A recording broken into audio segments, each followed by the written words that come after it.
Class 10 का revise करवा रहे हैं second chapter nationalism in India. पिछले क्लास में रॉलेट एक्ट के बारे में बताई थी कि किस तरह Rowlatt act imperial legislative council में 1919 में इंडिया में पास हुआ, जिसको इंडियन लॉ ब्लैक एक्ट के नाम से पुकारे। और इसके विरोध में जो है तो गांधी जी जो मूवमेंट शुरू किए उसको रॉलेट सत्याग्रह मूवमेंट के नाम से जाना जाता है। इसी मूवमेंट के क्रम में 10 अप्रैल 1919 को जब एक पीसफुल प्रोसेशन अमृतसर में निकाला गया तो उस पर वहां की पुलिस ने फायरिंग कर दी, जिससे एजिटेटेड होकर के वहां के लोग जो गवर्नमेंट बिल्डिंग थे, पोस्ट ऑफिस, रेलवे स्टेशन, इस सब पर अटैक करना शुरू किए। रेलवे वर्कर स्ट्राइक पर चले गए, जिसके विरोध में जो है गवर्नमेंट जो है तो पंजाब में मार्शल लॉ लगा दिया। और इस मार्शल लॉ के अंतर्गत जनरल डायर नाम के मिलिट्री ऑफिसर को पंजाब का एडमिनिस्ट्रेशन उसके कंट्रोल में दे दिया गया। और इसी जनरल डायर के ही समय में एक बड़ी घटना उस समय इसी मूवमेंट के क्रम में घटी, जिसको जालियांवाला बाग इंसिडेंट के नाम से जाना जाता है। इसी के बारे में आज बताएंगे। जब पंजाब में जानते हैं हम लोग कि सिख लोग ज्यादा रहते हैं और सिख लोगों का सबसे बड़ा त्योहार बैसाखी का त्योहार है, तो जो जनरली जो है 13 अप्रैल को जो है तो मनाया जाता है प्रत्येक वर्ष। तो पंजाब में ये रिवाज था कि जालियांवाला बाग जो अमृतसर में है, इसी यहाँ एक बैसाखी फेयर भी लगता था प्रत्येक वर्ष। और अमृतसर के आसपास के गांव के भी लोग इसमें बड़ी संख्या में जो है तो पार्टिसिपेट करते थे। 1919 को भी पंजाब के गांव के इलाके के लोगों को ये पता नहीं था कि पंजाब में मार्शल लॉ लगा हुआ है। प्रत्येक वर्ष की तरह इस वर्ष भी वो बड़ी संख्या में जो जालियांवाला बाग में जमा हुए बैसाखी के एनुअल फेयर में। और साथ साथ जो है तो मूवमेंट में, सत्याग्रह मूवमेंट में जो भाग लेने वाले जो एक्टिविटीज थे वे उन सब को भी लगा कि ये एक अच्छा प्लेटफॉर्म है ये बैसाखी फेयर, कि जहां जाकर के वो लोगों को सरकार के द्वारा चलाए जा रहे रिप्रेसिव मेजर के बारे में अवेयर करें, उनको इन्फॉर्मेशन दे। और बड़ी संख्या में उनको भी इस मूवमेंट में जो है तो भाग लेने के लिए इंस्पायर किया जाए। इस बात की खबर जो है तो जनरल डायर को थी। उसने एक मिलिट्री के टीम को लेकर के, पुलिस के टीम को लेकर के वहां पहुंचा। ये इस बाग की बनावट उस समय ऐसी थी कि चारों तरफ से इनक्लोज था, जिसका एक ही एग्जिट था और वो भी बड़ा नैरो था, संकरा था। जनरल डायर गया, उस एग्जिट को क्लोज कर दिया और बिना किसी वार्निंग के जो है तो लोगों पर फायर करने का पुलिस को ऑर्डर दिया। अंधाधुंध फायरिंग हुई और इसमें सैकड़ों लोग जो है तो मारे गए। गवर्नमेंट के रिकॉर्ड के हिसाब से लगभग 300 लोग मारे गए, लेकिन इससे कई ज्यादा जो है तो इससे कई गुना ज्यादा जो है तो लोग मारे गए थे। इससे कई गुना ज्यादा लोग जो है तो घायल हो गए थे।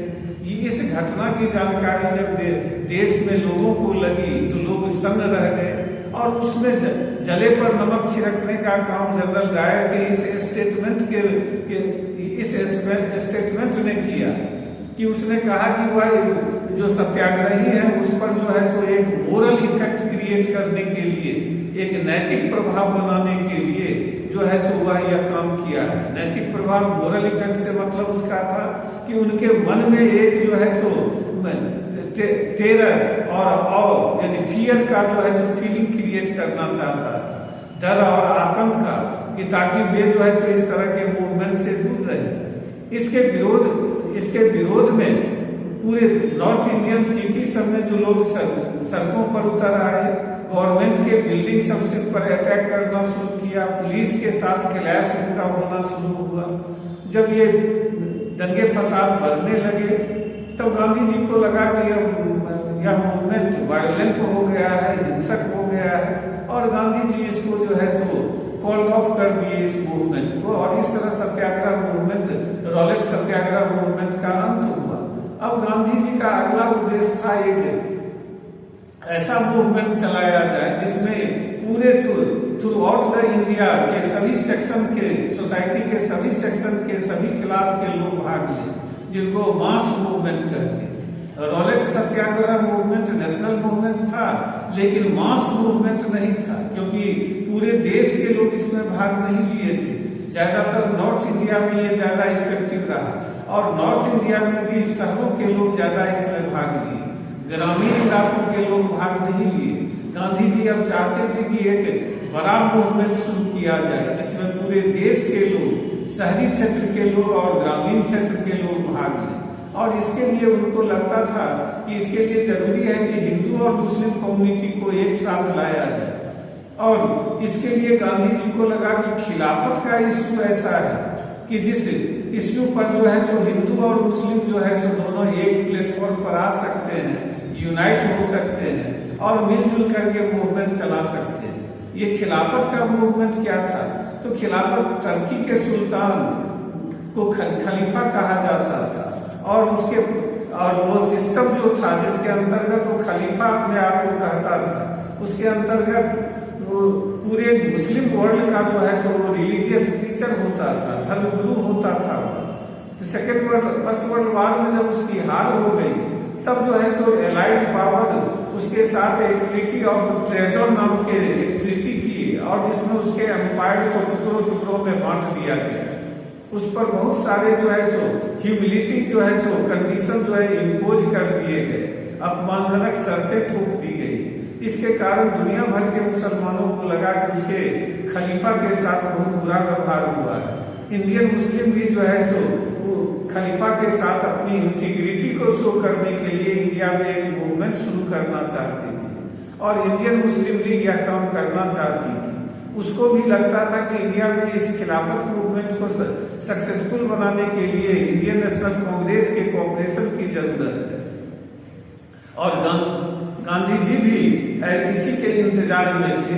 तो जब ये दोनों दलों के नेताओं की मीटिंग हुई, तब जाकर के यह निर्णय लिया गया कि खिलाफत मूवमेंट चलाया जाए। और साथ साथ गांधी जी कांग्रेस के साथ कांग्रेस के तरफ से नन कोऑपरेशन मूवमेंट शुरू करना चाहती थी। अगले क्लास में बताएंगे खिलाफत और नन कोऑपरेशन मूवमेंट के बारे में।